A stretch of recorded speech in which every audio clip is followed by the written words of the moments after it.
So another literary term we have flashback.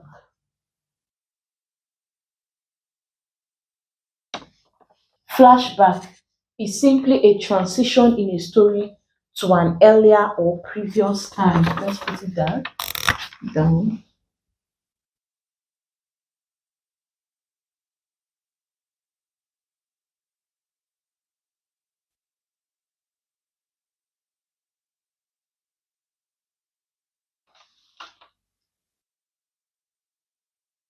Another name for flashback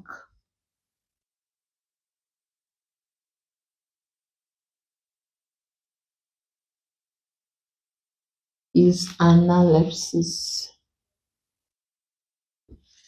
So that's flashback, a transition in a story to an earlier or a previous time. And if you don't want to say flashback, you can call it analepsis. So flashback is used to like help explain present events better, for you to understand why characters made the choices that they make or why they are the way they are. So the writer or the author can use flashback to like explain events that have happened in the past that shaped these characters to be how they are now. Then we have the opposite, which is flash forward.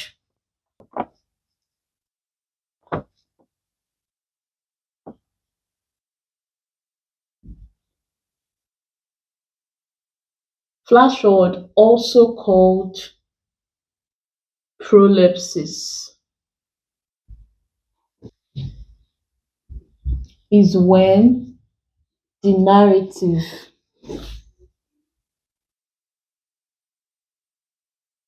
is moved forward in time.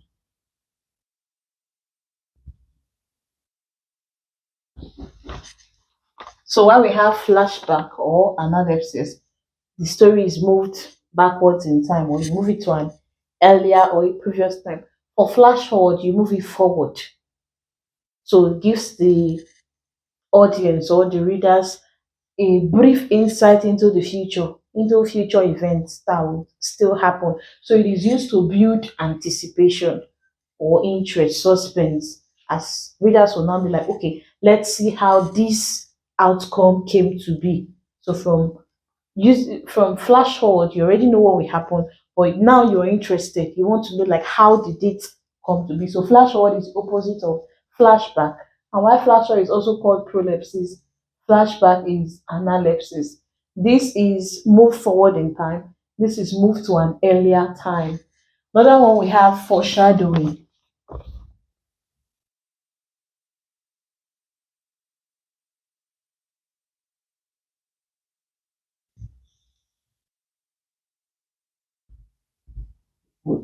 Foreshadowing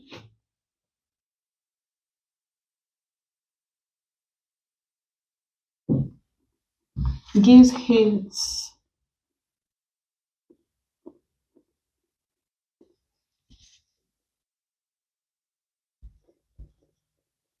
So we say foreshadowing gives hints about what is to happen. Unlike flash forward, though they may be similar, they are similar in that they both of them they are meant to build anticipation, like hold the reader's interest. But while foreshadowing just gives hints, for flash forward, you know, like what will happen in that time, you already know. A good example for this would be the gods are not to blame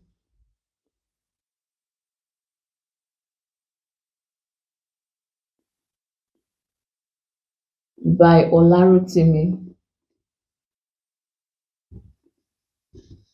Here, a hint is given that the child will marry his mother and kill his father. Is just a hint. So from here now, at that beginning, that the writer has given us a hint of what will happen. You're now like your interest is piked. You're already interested, like you want to know how will this happen? What are the events that will lead to this actually happen?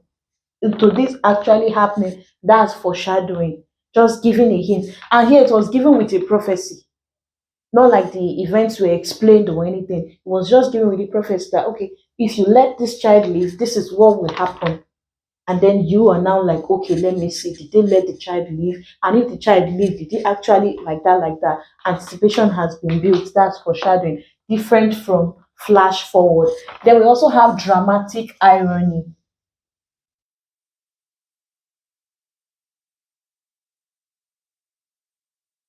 Dramatic irony.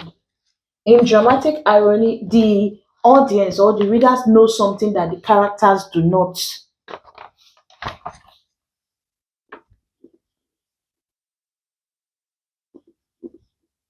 The audience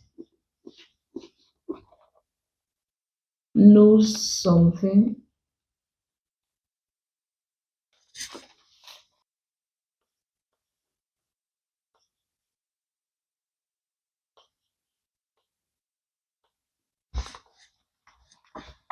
So it's when the audience knows something that the characters don't. That's dramatic irony. And it's usually for comedy or just to like raise tension. A good example will be horror stories.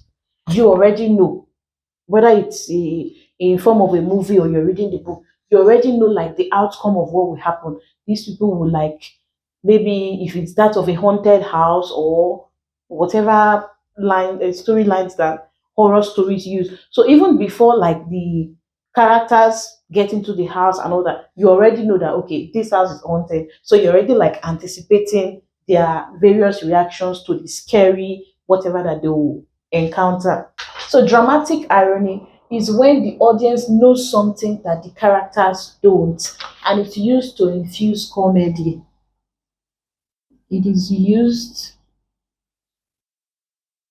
to infuse comedy.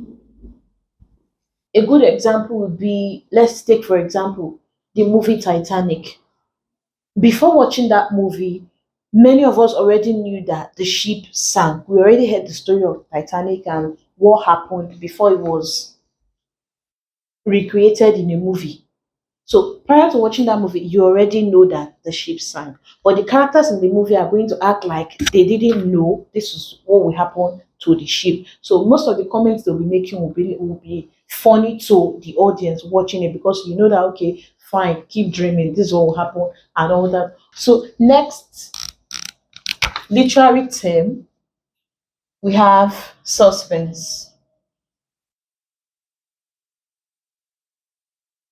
This one's not strange. Is that anticipation or let's say excitement that readers have is a state of excitement.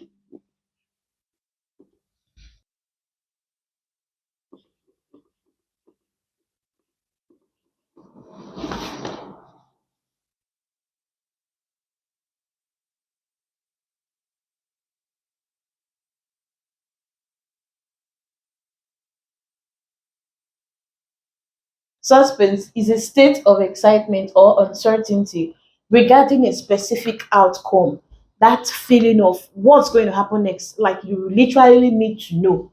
You're so interested. That's suspense for you. Writers use it to like keep reader to hold their attention. So where they are like at the edge of their seat, wanting to like we must know how this ends or what happens next, like that, like that. That's suspense.